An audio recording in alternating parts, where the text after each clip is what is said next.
Sejak pertemuan kami di awal, belum pernah Habib Sagaf ini mau tangannya dicium. Saya heran, apa rahasianya? Dan selalu bicara, kalau ketemu dengan orang banyak, sayalah yang paling rendah di antara mereka. Dan itu beliau ulang-ulang. Cuman saya orangnya segan mau nanya. Saya kalau orang ngomong, saya dengar aja. Apalagi zaman sekarang kita kalau mau nanya takut. Nanti kalau kita nanya, kamu bertanya-tanya.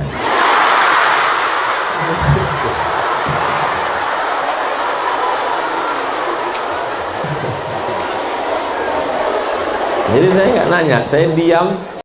Saya menunggu Allah bukakan. Ini sampai masanya nanti pasti Allah kasih tahu.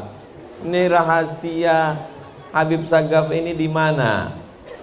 Tanpa saya minta, Habib Sagaf menunjukkan. Saya dibawa ke istana yang sangat megah. Saya dibawa masuk ke kamar. Saya dipertemukan dengan Syarifah Hubabah Khadijah. Ternyata inilah orang yang mendidik beliau.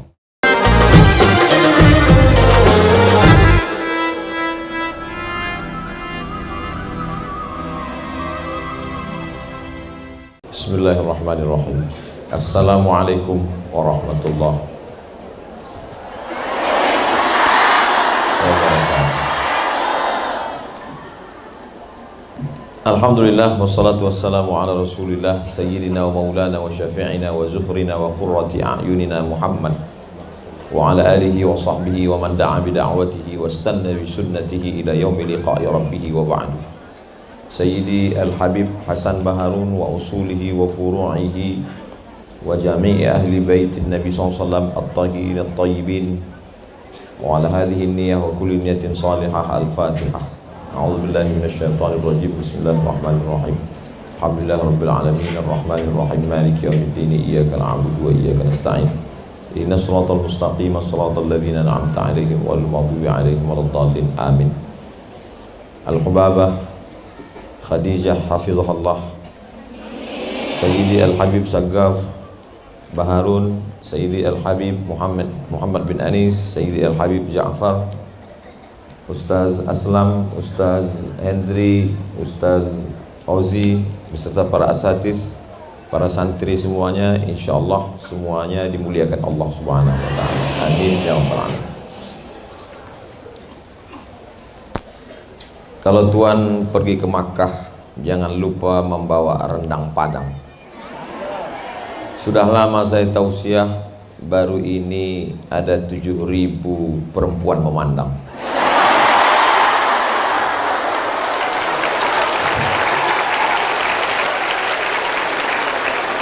Ini bukan basa-basi, mohon maaf Habib Samih, ini bukan basa-basi, memang 7.000 orang kali 2 berarti 14 bola mata. Itu memang baru kali ini. Inilah rasanya perempuan yang paling banyak. Untungnya ditemani oleh Habib Muhammad bin Anis, Habib Ja'far dan para habaib. Apa kira-kira rahasia mengapa Allah Subhanahu wa taala memberikan amanah 7.000 perempuan untuk dijaga oleh keluarga besar Sayyidi Al-Habib Hasan Baharun? Lama saya pikir. Jadi kalau adik-adik melihat tadi lama saya termenung, itu salah satu yang saya pikirkan. Apa rahasianya Allah Ta'ala memberikan amanah besar ini? Ternyata kalau kita telusuri dulu, Sayyidil Habib Hasan Baharun, kalau beliau tausiah, dia membawa kain panjang. Kalau di tempat itu tidak ada satir penutup, maka dia akan membuat penutup untuk memisahkan jamaah dari laki-laki dan perempuan. Sekarang banyak orang tidak peduli itu, mau laki-laki mau perempuan mau campur, karena majelis itu adalah majelis ilmu, majelis barakah, majelis yang akan diperlihatkan kepada Allah dan akan dibanggakan oleh Allah kepada para malaikat. Nazalat alaihimus sakinah, ghasyiyat bihimur rahmah, haffat bihimul malaikah, wa dzakarahumullahu fiman indah. Bagaimana mungkin majlis itu akan turun rahmat, dikelilingi malaikat, dibanggakan kalau menyatu ikhtilat laki-laki dan perempuan? Maka Sayyidil Habib membawa kain panjangnya, lalu dia pisahkan laki-laki dan perempuan. Ketika satu sunnah itu dihidupkan, maka hari ini Allah ingin menunjukkan, hai Abdul Somad, kalau kau jaga amanah ini, maka sebagaimana aku dulu melihat hambaku ini menjaga amanah, inilah bukti yang ditunjukkan Allah. 7.000 santri berada hari ini, bukti dari ketulusan keluarga besar ini. Mudah-mudahan Allah menjaga, memelihara. Hari ini orang selalu berpikir tidak lagi percaya kepada balasan Allah, tidak lagi ada keyakinan tentang yang gaib. Maka apa yang kita bahas hari ini menguatkan hati saya pribadi, bil khusus yang menyampaikan dan yang mendengar. Walaupun nampaknya saya tidak sedang menceramahi para habaib. Saya memuliakan para habaib. Habaib adalah guru-guru saya. Saya ingin dapat syafaat dari mereka ketika nanti menghadap Allah, menghadap Rasulullah. Saya juga tidak menceramahi adik-adik karena sudah penuh dengan bekal ilmu. Saya hanya ingin mencari-cari apa rahasia-rahasia yang tidak saya temukan kalau hanya saya melihat Habib Sagaf Baharun, hanya sekedar bertemu bertatap muka di kediaman Habib Novel di Solo, kami ketemu di Bekasi, tapi setelah datang kemari, maka ini adalah pelajaran yang ingin saya ambil. Bukan saya menggurui, tapi man salaka tariqan yaltamisu fihi ilman sahhalallahu lahu bihi tariqan ilal jannah. Yang saya dapatkan ini bukan dari kitab, yang saya temukan ini bukan dari talaqi kepada guru, tapi pelajaran dari hidup yang tidak terbatas oleh ruang kelas, batas waktu. Allah Subhanahu wa taala menunjukkan itu semua. Dan mudah-mudahan apa yang kita kaji malam ini didengar oleh saudara-saudara kita, karena mereka juga menonton channel Ta'lim Ustadz Segap Baharun. Subscribe, like, share, and comment.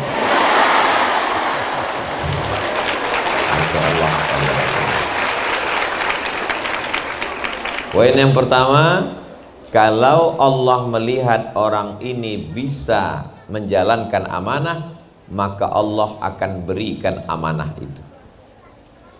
Ahasiban nasu ayyutsraku ayyaqulu amanna wa hum la yuftanun. Apakah mereka menyangka begitu mereka mengatakan kami beriman lalu tidak kami uji? Diuji Allah Subhanahu wa taala. Banyak orang yang sabar diuji dengan penyakit, banyak orang yang sabar ketika diuji dengan kegagalan. Itu makanya di rumah sakit banyak orang bertasbih. Tapi ketika sehat, tasbihnya digantungkan ke mobil, tangannya megang handphone. Itu menunjukkan orang lebih ingat Allah ketika sedang sakit, ketika sedang sulit, ketika sedang bangkrut. Tapi ujian di atas itu semua adalah ujian tertinggi, ujian popularitas. Ketika kita sedang berceramah, dilihat orang banyak, turun, apalagi komen-komen itu, Masya Allah. Banyak yang menduga saya tidak baca komen karena saya tidak pernah komen. Saya baca itu komen. Saya nggak komen karena saya nggak tahu passwordnya. Passwordnya dipegang oleh admin. Saya nggak tahu kalau admin ini membalas mengatasnamakan Ustaz Abdul Somad. Jadi ketika mereka mengatakan nggak usah dikomen, Ustaz nggak baca, saya baca. Sesungguhnya Allah SWT sedang menguji. Apalagi komen-komennya itu, mohon maaf Habib kalau keceplosan luar biasa.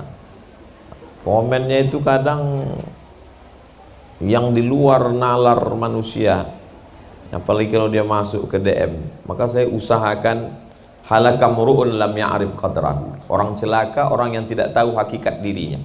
Kalau kita sadar kita akan jahat dengan medsos ini, maka kita serahkan passwordnya ke admin, maka kita tinggal minta, nanti selesai acara minta fotonya, pilih mana yang tepat, admin yang mengupload, lalu kemudian kita tinggal lihat berapa like-nya, berapa dislike-nya. Tapi like yang paling terpenting adalah like dari Allah Subhanahu wa ta'ala. Mudah-mudahan pertemuan kita ini di like oleh para malaikat. Karena kalau cerita masalah like manusia, berapa banyak peminum khamar, mohon maaf, pezina, pemabuk di like oleh manusia. Kalau buat katakan yang nonton tausiah, viewer, follower banyak, viewer pelaku maksiat lebih banyak. Kalau dikatakan tablik akbar di tanah lapang ribuan, yang tidak hadir puluhan ribu lagi. Maka sesungguhnya beban ke depan adalah jaga amanah yang diberikan Allah ini, maka ke depan Allah akan berikan yang lebih besar. Contoh real nyatanya seperti yang terjadi di Darul Lughah wa Da'wah. Mudah-mudahan semua yang menyaksikan mengambil pelajaran, insyaallah. Ini poin yang pertama. Poin yang kedua, sejak pertemuan kami di awal, belum pernah Habib Sagaf ini mau tangannya dicium. Saya heran, apa rahasianya? Dan selalu bicara, kalau ketemu dengan orang banyak, sayalah yang paling rendah di antara mereka. Dan itu beliau ulang-ulang. Cuman saya orangnya segan mau nanya. Saya kalau orang ngomong, saya dengar aja. Apalagi zaman sekarang kita kalau mau nanya takut. Nanti kalau kita nanya, kamu bertanya-tanya.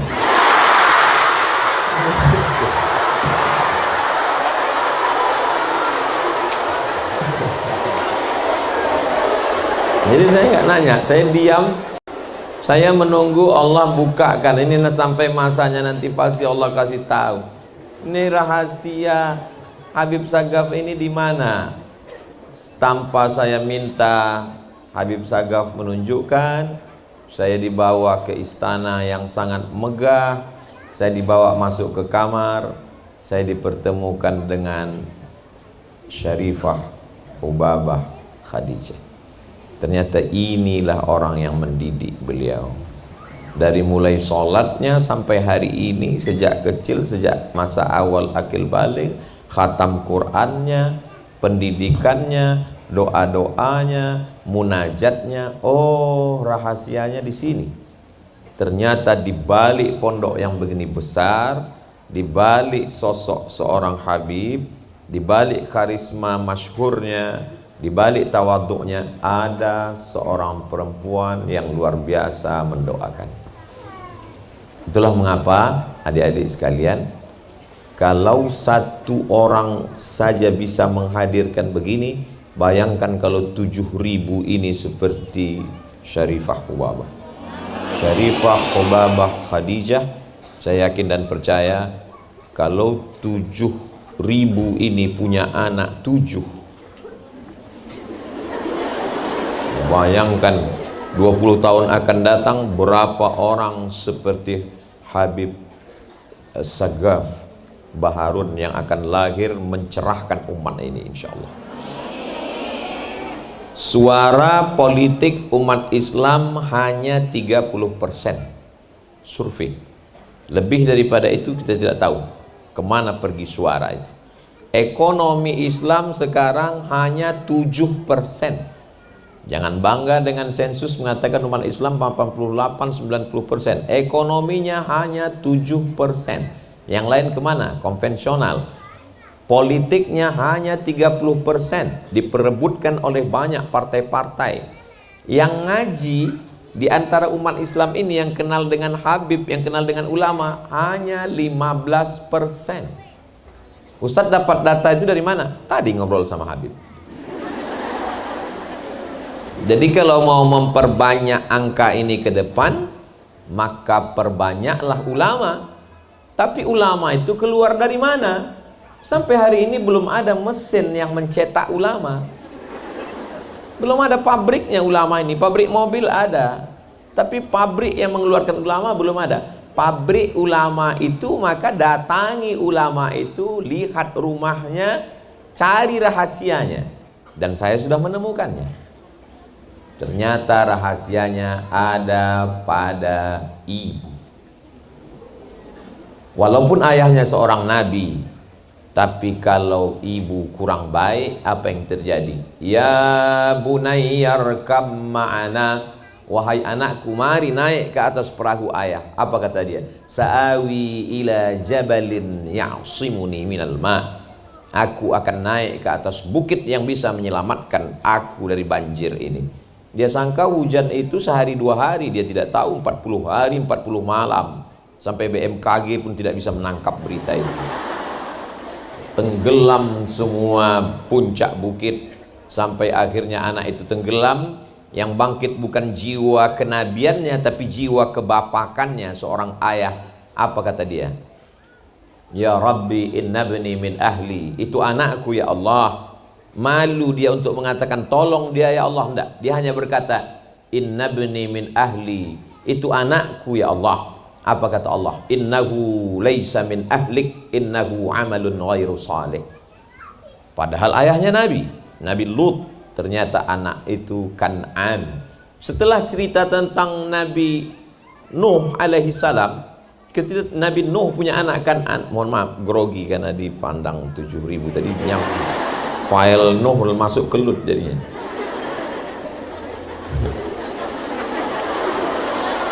Nanti sebelum diupload diedit dulu, takutnya nanti ada komen di bawah grogi nih.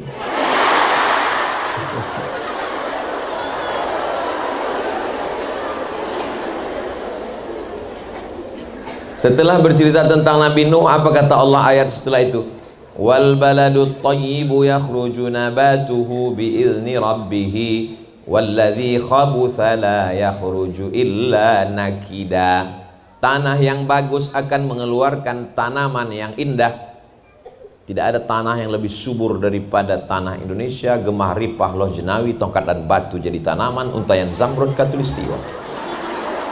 Indah. Tapi ketika kita pergi ke Maroko, dari perjalanan ibu kota Maroko, bahasa Arabnya ad-darul bayda, dar rumah, bayda putih. Tulis Latinnya Casablanca, tulisan Latinnya Casablanca. Casa artinya putih, Casa artinya rumah, Blanca blank, kosong, putih, tak ada warna. Casablanca, rumah putih.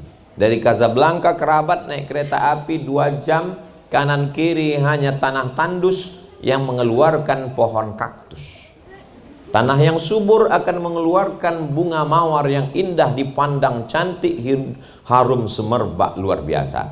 Pohon kaktus buahnya anyep, bunganya tidak menarik, mau dicium hati-hati hidung kita bisa bengkak. Walaupun benihnya bagus, tapi kalau ditanam di tanah yang tandus hanya akan mengeluarkan tanaman-tanaman yang rusak. Tapi kalau tanahnya baik, ciri tanah yang baik 3M.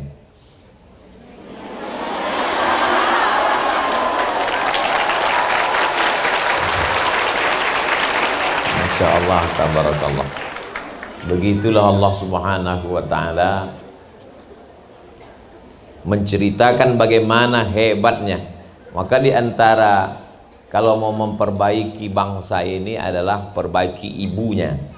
Kalau ibunya baik, insya Allah anak-anak menjadi baik. Makanya kenapa bisa lahir Al-Amin? Al-Amin hanya dilahirkan oleh Aminah. Hanya Aminah lah yang melahirkan Al-Amin. Jadi kalau ada hari ini anak-anak yang tidak baik, lalu kemudian bapaknya mengatakan, kenapa anak kita tidak Al-Amin? Karena kau bukan Aminah. Alhamdulillah, semoga 7.000 hamba-hamba Allah yang solihah ini Aminah semuanya. Dari mana Ustaz tahu mereka Aminah? Tidak ada yang tampak dari tubuhnya kecuali hanya bola matanya. Yang lainnya dijaganya, dipeliharaannya. Dari ujung rambutnya sampai ke ujung kakinya adalah amanah dari Allah.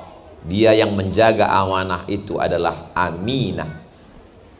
Maka hari ini kita pergi ke pasar. Orang kalau lihat buah-buahan di pinggir pasar terbuka, kena debu, kena panas, dia tidak mau beli. Dia pergi ke mall, dia cari buah-buahan yang ada dalam plastik, plastiknya di dalam etalase kaca, kacanya di dalam toko, tokonya dikunci di dalam mall, mallnya dikunci di dalam kota. kotanya diawasi oleh polisi dan tentara. Dia mau buah-buahan yang terjaga dan terpelihara. Tapi ketika manusia, dia mau yang terbuka. Logika berpikirnya bagaimana? Maka ketika ada seorang perempuan sarjana dari Yaman sedang presentasi ke Amerika, lalu kata orang Amerika melihat dia menutup tubuhnya, kata mereka, ini manusia primitif yang datang tidak tersentuh peradaban. Dengan tersenyum dia bertanya, lalu yang kamu maksud peradaban itu apa? Peradaban adalah yang terbuka. Lalu perempuan cerdas ini menunjukkan gambar monyet. Kalau begitu kalian kalah peradaban dengan ini, karena dia terbuka semuanya. Kecerdasan seorang perempuan dikirimkan sebagai ilham dari Allah Subhanahu wa ta'ala. Perempuan yang solihah ini tidak mengeluarkan, sampai-sampai apa kata Nabi Sallallahu Alaihi Wasallam, dibacakannya ayat Al-Quran. Nabi bacakan, la takhda'na bil qaul.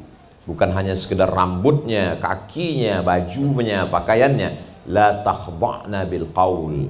Jangan bersuara dengan suara-suara. Makanya sebagian ulama mengatakan sautul mar'ati auratun. Suara perempuan adalah aurat. Gara-gara itulah banyak jamaah kalau bertanya tidak lagi mau bersuara dan menulis. Padahal ulama membahas sebegitu detail. Kalaulah suara perempuan itu aurat, bagaimana Sayyidatuna Aisyah Ummul Mukminin mengajar? Tak mungkin ketika ditanya, wahai Ummul Mukminin, bagaimana hukumnya ketika perempuan rambutnya sedang dikepang ingin mandi, apakah mesti dibuka semua? Tak mungkin dia menjawab dengan logika akal. Dia menjawab. Lalu bagaimana korelasinya dengan ayat la takhda'na bil qaul, tidak boleh bersuara? Kenapa tidak boleh? Lanjutkan ayat itu, yatma'alladzi fi qalbihi marad. Tidak boleh bersuara sebab ada laki-laki yang dalam hatinya penyakit. Kalau dia dengar suara itu, dia langsung hang dan error. Jadi yang dimaksud suara di situ adalah suara yang mendayu-dayu, lemah gemulai. Makanya mana tahu ada orang salah sambung, suara masuk. Memang mesti dijawab apa adanya, dan kalau perlu tegas.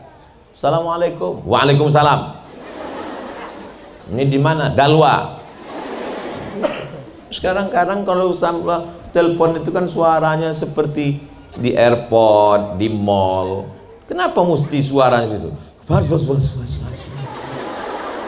berangkat pada jam. Kenapa mesti dibuat-buat begitu? Kenapa tidak bersuara sebagaimana apa adanya saja?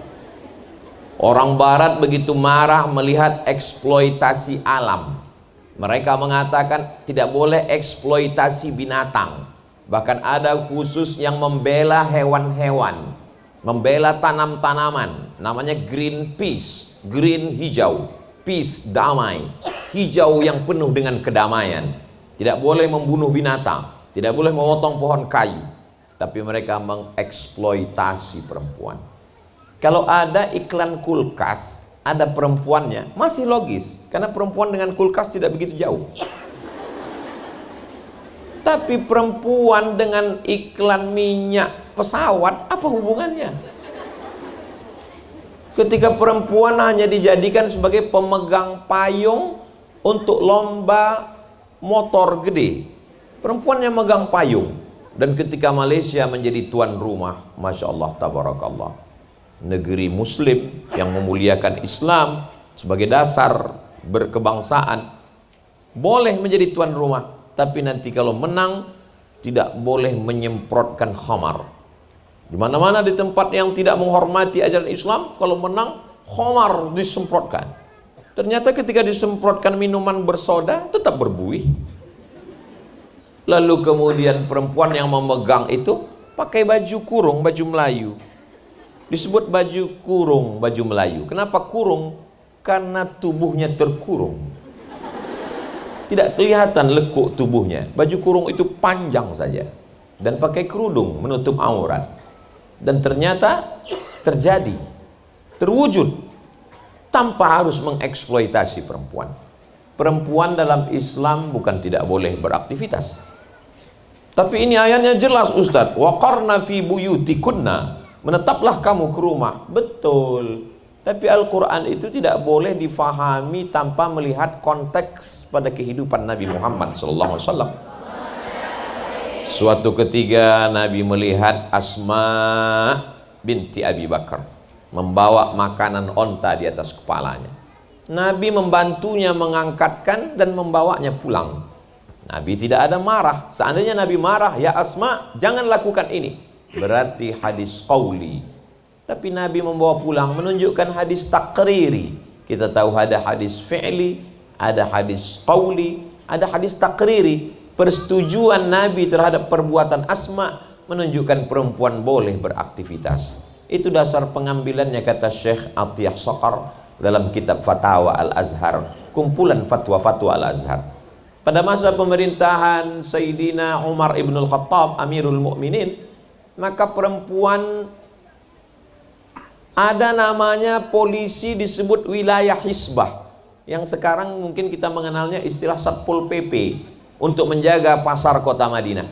Dan yang menjadi ketua wilayah hisbah saat itu adalah Ummu Syifa. Ummu Syifa adalah perempuan. Belum ada sampai hari ini dalam sejarah Ummu Syifa laki-laki. Menunjukkan bahwa perempuan boleh beraktivitas, tentu saja dengan syarat dan ketentuan berlaku. Paling tidak ada 5 syarat. Yang pertama, ada izin dari suaminya. Saya yakin dan percaya adik-adik nanti akan menjadi anggota DPR RI, akan menjadi polisi, akan menjadi tentara, akan menjadi rektor, akan menjadi dokter spesialis, akan menjadi mujahidah fisabilillah. Tapi dia pasti akan izin suaminya, dan dia tidak akan marah, tidak memaksa, dan tidak menuntut, karena dia adalah alumni M3 3M. Lalu kemudian dia tidak berdua-duaan dengan laki-laki yang tidak mahram. La yakhluwanna rajulun ma'amra'atin illa ma'azi mahramin. Tak boleh berdua-duaan dengan laki-laki yang tidak mahram. Alhamdulillah, untuk masuk kemari mesti ada fit and proper test. Banyak tamu di luar tapi tidak dibenarkan masuk. Saya pun sudah lama saya kenal dengan Habib Segaf, tapi baru kali ini saya dibenarkan Allah Ta'ala untuk masuk. Dulu waktu saya belum menikah nggak ada izin untuk masuk kemari. Setelah mata saya pandangan tunduk, baru diizinkan masuk kemari. Tadbirullah, pengaturan dari Allah Subhanahu wa Ta'ala. Lalu kemudian, la tusafiranna mara'atun illa ma'azi mahramin. Tak boleh dia musafir, samfar perjalanan tanpa ada mahramnya. Lalu kemudian, la tabarrajna tabarrujal jahiliyatil ula. Dia tidak bersolek-solek jahiliyah. Sekarang Masya Allah, tabarakallah, na'udzubillah, perempuan bersolek bukan untuk suaminya, tapi untuk suami orang. Kalau untuk suaminya dia seperti mak lampir, tapi kalau dia mau keluar rumah, sulit untuk diungkapkan kata-kata. Bedaknya 2 inci, maka banyak terjadi wajah putih, tangan hitam. Na'udzubillah. Apa yang dilakukan ini hanya supaya dikagumi orang. Akhirnya terjadilah apa yang dilaknat oleh Rasulullah SAW. Diriwayatkan dari Sayyidina Abdullah bin Mas'ud radhiyallahu anhu, la'anallahul washimat wal mutashimat wal mutanammisat. Washimat, perempuan tukang buat tato. Wal mutashimat, minta buatkan tato. Wal mutanammisat, mencabut. Ini alis atau bulu mata? Alis, mencabut alis, mencukur alis. Sekarang macam-macam. Dulu saya taunya sulam pakaian, sekarang sulam alis. Bahkan saya pun dicurigai orang, itu Ustadz tebal pakai sulam ya, katanya. Wal mutafallijat, mengotak-atik gigi yang sudah bagus ciptaan Allah, diotak-atik. Dulu kita tahu kawat jemuran, sekarang kawat gigi. Dikasih warna-warni, hari Selasa ungu, hari Rabu pink, hari Kamis coklat. Apa ini yang terjadi sebenarnya? Kuku yang sudah bagus-bagus dirubah warnanya. Saya ketika masih mengajar di kampus Saidi El Habib, saya termasuk orang yang tidak hanya mengajar mata kuliah tapi memperhatikan semua akhlak pakaian. Ini gimana kalian pakai kutek? Ini nggak masuk air wudhu ini. Kutek ini kan plastik di atas kuku. Ustadz, ini bukan kutek. Apa itu? Ini black henna. Oh, saya tidak mengikuti perkembangan. Black henna-nya tak masalah, tapi kukunya panjang. Di atas black henna, di bawah black daki. Bisa begini. Kita di pondok diajarkan hari Jumat potong kuku. Kalau panjang air wudhu bisa tidak masuk ke kulit. Bahwa di balik kuku itu ada najis kotoran. Bertamu kita ke rumah orang, giliran makan, Masya Allah, tabarakallah, bakwan enak sekali. Ketika ditanya apa resepnya, ini. Nauzubillah. Di pondok pesantren terjaga semuanya, dari mulai kukunya, rambutnya, giginya. Laula an asyqa ala ummati, kalau tidak memberatkan bagi umatku, la amartuhum bis-siwak, aku perintahkan mereka bersiwak inda kulli shalah. Subuh bersiwak, zuhur bersiwak, asar bersiwak, maghrib bersiwak, isya bersiwak, tahajud bersiwak. Dan giginya hanya dilihat oleh mahramnya. Sekarang semuanya ditunjukkan kepada orang lain, hanya sekedar untuk dipuji, dikagumi. Wal mutafallijat wal mughayyirat lil husni, merubah ciptaan Allah hanya untuk lil husni. Dan ada sesuatu, kalau sudah sekali orang merubah ciptaan Allah pada tubuhnya, dia akan terus menerus. Karena perbuatan setan, wala udillannahum, aku sesatkan mereka, wala umanniyannahum, aku buat mereka berhalusinasi. Kau yang paling cantik, kau yang paling hebat, kau yang paling nyentrik, kau yang paling. Akhirnya wajah itu isinya kresek semua. Operasi plastik, hidung plastik, dagu plastik, pipi plastik, bulu mata pun plastik, lentik bukan main, plastik. Ada orang bakar sampah, turun plastik semua. Ustaz Somad, ini ada namanya terapi lintah. Apa ini terapi lintah? Karena kalau kulit ini dibelah, disobek, nanti cacat Ustaz. Kenapa kulitnya mesti disobek? Karena bernanah. Kenapa bernanah? Karena dimasukkan silikon. Silikon tidak bisa diterima oleh kulit, akhirnya darah membusuk menjadi nanah. Kalau dibelah kulitnya rusak. Jadi cara nyedot nanah ini bisa keluar pakai jarum nggak bisa. Jadi bagaimana? Ditempelkanlah lintah. Adik-adik tahu lintah? Lintah, bukan yang naik ke darat. Kalau itu namanya lintah darat. Lintah ini ditempelkan ke hidung untuk menyedot nanah yang berubah sudah dari darah. Digantungkanlah 4-5 ekor lintah di hidung ini. Biasanya lintah kalau diletakkan, kalau ada orang yang darahnya kurang mengalir atau ada kudisnya karena banyak bakteri, ditempelkan lintah supaya disedotnya darah kotor itu. Lintah itu biasanya kalau sudah melekat, dia nggak akan copot. Tapi lintah yang ditempelkan ke hidung yang habis operasi plastik itu, baru nempel sebentar jatuh. Jatuh.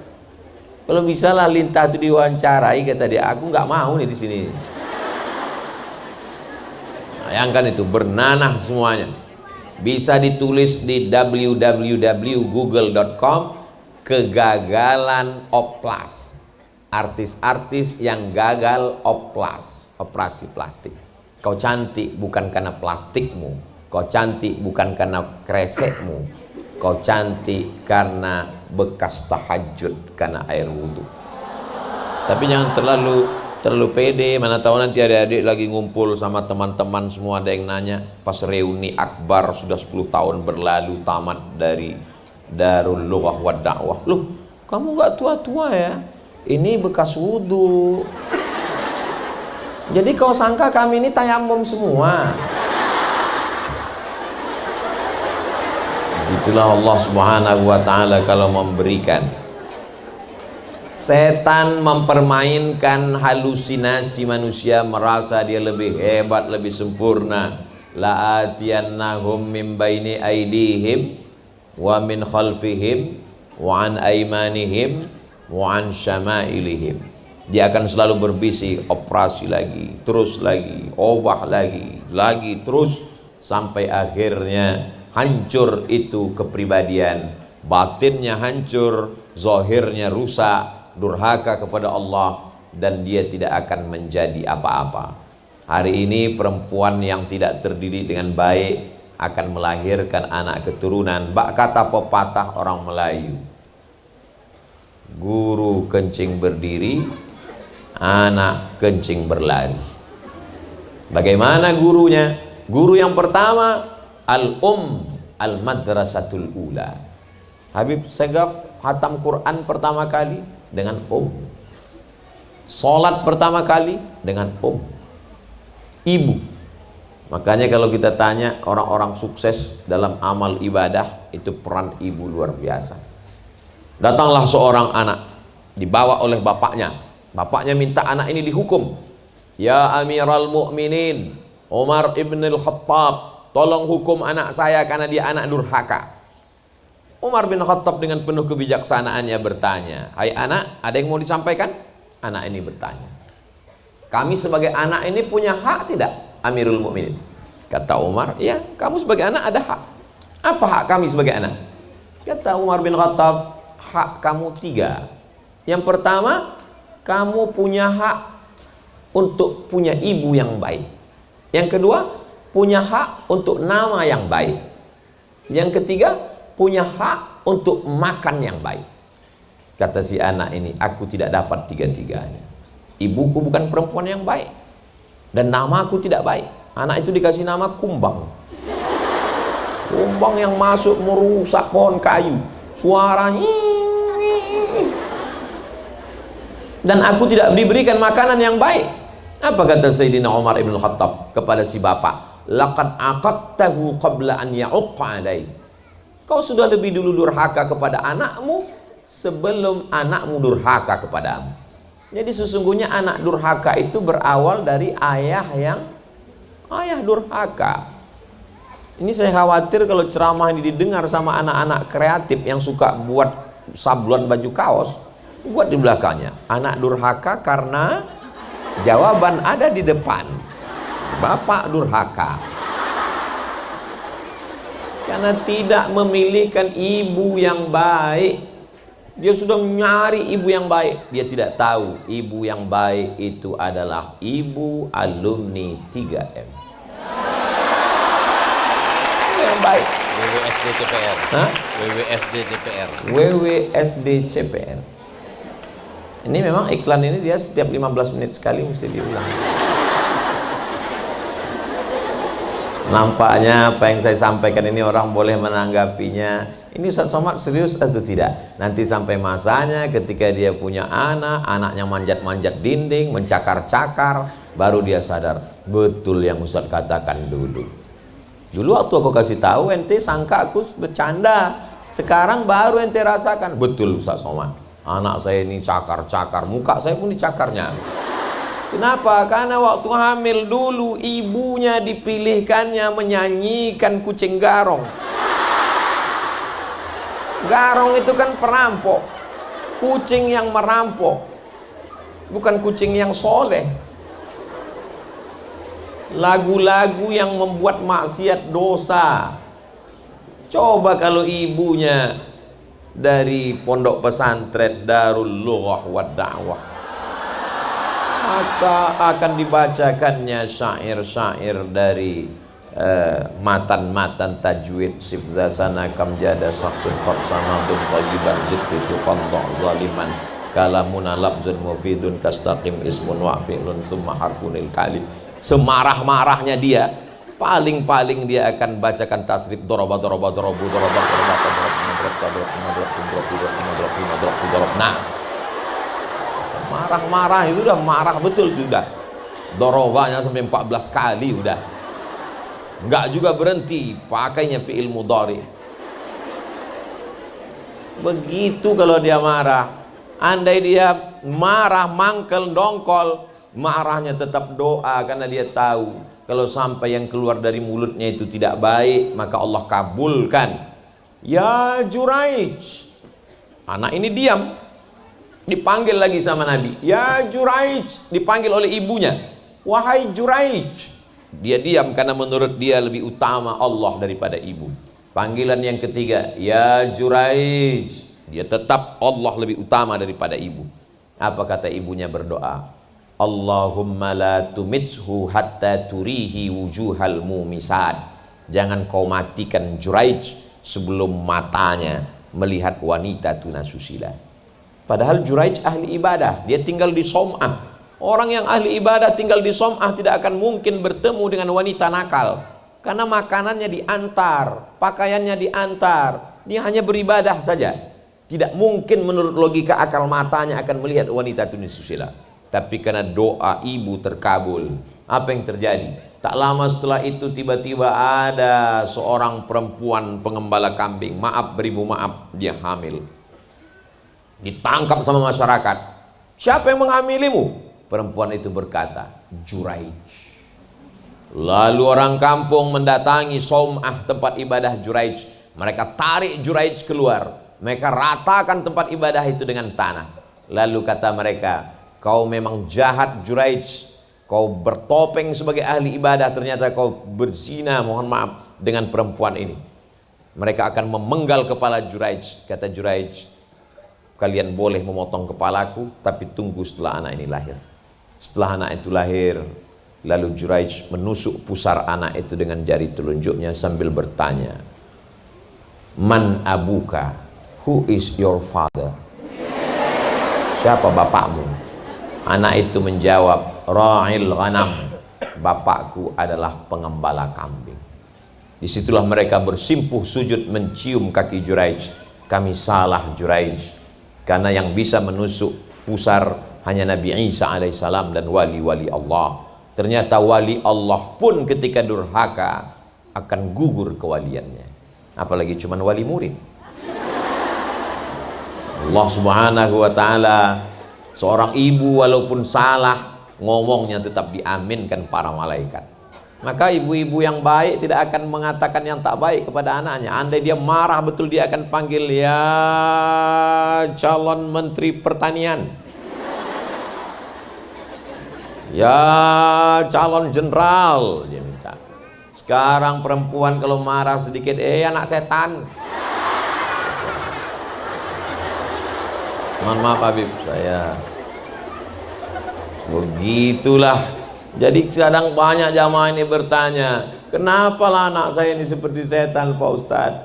Ibu dulu bilang gitu. Iya memang betul Pak Ustadz. Doa ibu dikabulkan Allah subhanahu wa ta'ala. Namanya carilah nama yang baik. Tempat kita ini yang paling tinggi ini adalah atap. Atap itu bahasa Arabnya saqfun. Orang yang ilmunya sampai ke atap, saqaf. Karena orang Indonesia susah menyebut saqaf, maka ditulis as-segaf. Saqaf, ilmu yang sampai ke atap. Dan doa itu dikabulkan Allah SWT. Diberi ibu yang solihah, mendapatkan nama yang baik, diberikan makanan yang baik. Makanan ini hati-hati. Satu piring nasi, saya nggak makan nasi Pak Ustadz, lontong. Satu piring lontong, enggak juga Pak Ustadz, terserahlah mau makan apa. Satu piring itu berubah menjadi setetes darah. Setetes darah akan masuk ke dalam jantung. Dari jantung menyembur naik ke atas otak. Dari jantung menyemburkan darah membawa oksigen naik ke otak.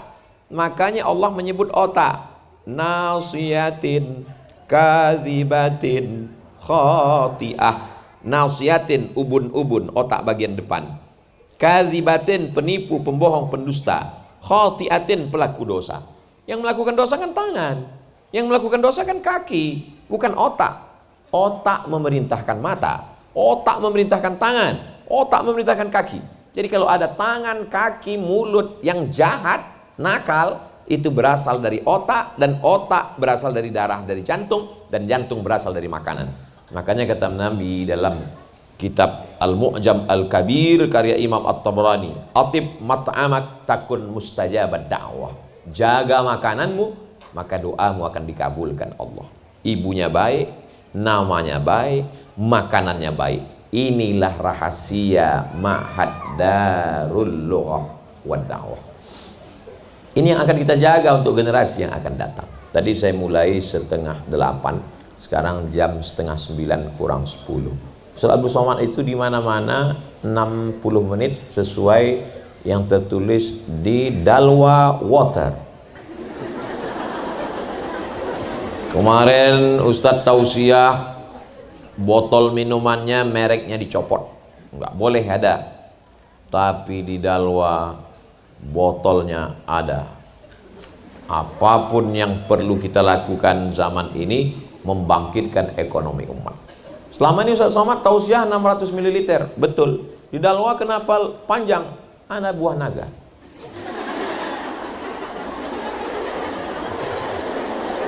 Saya hari ini tidak merasa sedang tablik akbar menggelegar. Saya hanyalah seorang Al-Fakir Abdul Somad yang sedang ngobrol, bercerita. Makanya kalau nanti ada komen atau orang cerita, Ustaz kemarin waktu di Dalwa itu kok enggak seperti biasanya ya. Yang pertama memang hari ini luar biasa, berhadapan dengan pabrik ulama masa depan. Dan memang hari ini luar biasa, Habib Sagaf, Habib Muhammad bin Anis, Habib Ja'far, 3 Habib. Jadi anak ini sekarang seperti kontes dacil, dai cilik yang sedang dinilai oleh para habaib. Doakan supaya Habib-Habib ini bermurah hati dan yang menang akan masuk surga bersama kakek mereka Rasulullah Sallallahu Alaihi Wasallam. Kalau mereka jelas nasabnya, jelas nasibnya jelas. Kita paling tidak kalau nggak jelas nasib, nggak jelas nasab, paling nggak nasib kita perbaiki. Sudahlah nggak jelas nasab, nasib nggak jelas. Terus masuk surga mau bawa apa? Alhamdulillah ibu-ibunya dididik oleh para habaib, dididik Hubabah, doa beliau. Saya datang jauh-jauh dari Pekanbaru Riau ke Jakarta 1 jam 30 menit, 90 menit, 100 kurang 10 menit. Dari Jakarta udah mau turun, diumumkan kepada seluruh penumpang yang akan ke Surabaya tidak turun, naik lagi. Nunggu naik pesawat sampai kemari, lalu kemudian mampir ke Jombang ke tempat ibu mertua, lalu kemudian sampai kemari untuk apa? Untuk mengambil barokah. Dibacakan oleh Hubabah tadi Al-Fatihah. Kata Habib Sagaf, tolong bacakan untuk Ustaz Abdul Somad supaya dia sehat. Karena Habib Sagaf sangat khawatir dengan saya, karena dilihatnya saya nggak gemuk-gemuk. Maka dari tadi makanan itu beliau kasih. Kata beliau, Ustaz Somad ini nggak gemuk ada 2 kemungkinan. Yang pertama sangat menjaga, yang kedua sangat menderita. Kalau tadi makanan dikasih, Masya Allah, ada rawon, ada gulai putih, ada nasi kuning, lalu tempat beliau dikasih lagi minum. Saya pun waktu minum itu sulit untuk diungkapkan kata-kata, karena kata begitu miskin untuk mewakili rasa. Lalu kemudian sampai kemari, Masya Allah, tabarak. Di tempat-tempat lain kadang kita tausiah pengajian makanannya banyak, cuman nggak dibuka dan nggak dipersilakan. Kita pun segan. Di tempat Habib dipersilakan, diberi. Tadi berapa kali beliau nyuruh saya minum, Ustadz minum itu minuman khas. Masya Allah, dalam hati saya, apakah santri begini juga? Rupanya betul, kantinnya Masya Allah, tabarakallah, sehat-sehat semua. Apa kata Habib? Kita ingin menunjukkan pesantren tidak boleh dipandang sebelah mata. Pesantren bangunannya mesti bagus, makanannya mesti sehat. Ustaz Somad, tunggu dulu, jangan tepuk tangan dulu, tunggu, tahan. Keluar tadi. Ustaz Somad, ini kampus laki-laki, ini kampus perempuan. Coba perhatikan di dinding-dindingnya, AC, masuk ke dalam, pintu gerbangnya tidak sembarangan orang mesti masuk. baru sampai kemari, lantainya Masya Allah, tabarakallah. Andai tidak hujan, bagaimana bisa 7.000 orang menampung? Jangan heran nanti kalau Ustaz Somad sampai di sana, yang di depan tuh hanya sebagian, sebagian lagi di atas-atas sana. Atas-atas. Di atas juga. Masya Allah. Walaupun nampaknya Ustaz Abdul Somad yang tampil di sini, kamera tertuju ke Ustaz Abdul Somad, yang di samping Habib Sagaf bin Hasan Baharun Ustaz Abdul Somad, tapi boleh jadi Ustaz Abdul Somad masuk surga karena doa mereka yang ada di sana. Begitu cara mendoakan mereka yang di tangga sana. Begitu cara membahagiakan, membesarkan hati mereka. Insyaallah, tabarakallah. Saya sangat ingin punya anak perempuan. Anak saya pertama laki-laki, saya laki-laki. Adik saya laki-laki. Anak pertama laki-laki. Anak kedua laki-laki. Pernah diprank sama dokter. Selamat Ustadz, anaknya perempuan. Saya siapkan nama dari Maroko. Orang Maroko kalau ketemu, kaifa haluk, labas alik, jawabannya Mizyan. Mizyan artinya baik. Saya siapkanlah nama perempuan yang baik, tak ada bandingannya. Mizyana Bella Nazira. Siap ini nama. Begitu lahir laki-laki. Tanya dokter, kata Pak dokter, kata ibu dokter, dokter untuk perempuan mesti perempuan. Mudah-mudahan adik-adik nanti jadi dokter spesialis kandungan.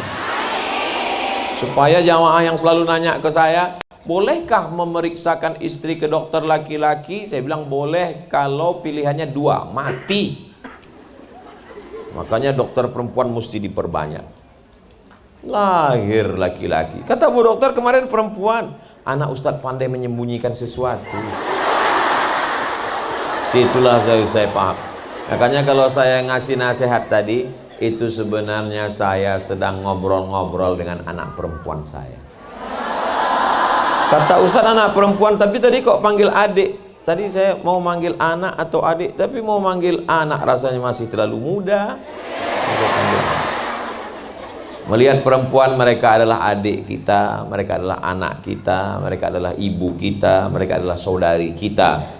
Maka kita tidak akan menganiaya dan menyia-nyiakan mereka. Di balik Nabi Musa alaihissalam ada seorang perempuan yang luar biasa, Yohanes namanya. Di balik Nabi Ibrahim alaihissalam ada seorang perempuan yang luar biasa, Umailah namanya. Di balik Sayyidina Maulana Muhammad sallallahu alaihi wasallam ada perempuan yang luar biasa, Aminah namanya. Dan ada satu perempuan yang disebut setelah nama Nabi langsung nama dia, Isa ibnu Maryam. Maryam luar biasa. Jangankan laki-laki yang datang kepadanya, malaikat yang datang kepada dia, apa kata dia? Inni a'udzu birrahmani in kunta taqiyya. Aku berlindung kepada Allah, wahai engkau anak muda, jangan kau dekati aku. Arsalna ilaiha ruhana fatamatsala laha basharan sawiyya. Kami kirimkan malaikat Jibril dalam bentuk anak muda yang ganteng luar biasa. Apa jawab Maryam ketika itu? Inni a'udzu birrahmani in kunta taqiyya. Aku berlindung kepada Allah, jangan sampai kau dekati aku. Allah jaga dia dengan penjagaan yang luar biasa. Sampai akhirnya ketika dia mengandung diuji Allah sesuai dengan sifat. Kalau sifatnya iffah, menjaga diri, diuji Allah dengan fitnah yang luar biasa. Maka dia tak tahan mendengar ucapan kata-kata yang luar biasa dari mereka di kota. Dia pun mengungsikan diri. Fa'aja'ahal makhadu, sampai akhirnya dia melahirkan anak. Lahirlah seorang anak yang luar biasa bernama Isa ibnu Maryam. Di balik nabi-nabi yang hebat, di balik wali-wali Allah, di balik para habaib yang gagah perkasa, ada perempuan-perempuan yang luar biasa. Begitu juga 20 tahun akan datang. Tahun 2032, 2042, 2052 akan lahir ulama-ulama pemimpin masa depan dari adik-adik yang luar biasa, insyaallah. Itulah agaknya yang dapat disampaikan oleh Al-Fakir Abdul Somad. Terima kasih atas segala perhatian. Mohon maaf segala kekhilafan dan kesilapan. Aqulu qauli hadza astaghfirullah li wa lakum. Menangkap puyuh di Bukit Selasih. Thank you dan terima kasih. Assalamualaikum warahmatullahi wabarakatuh.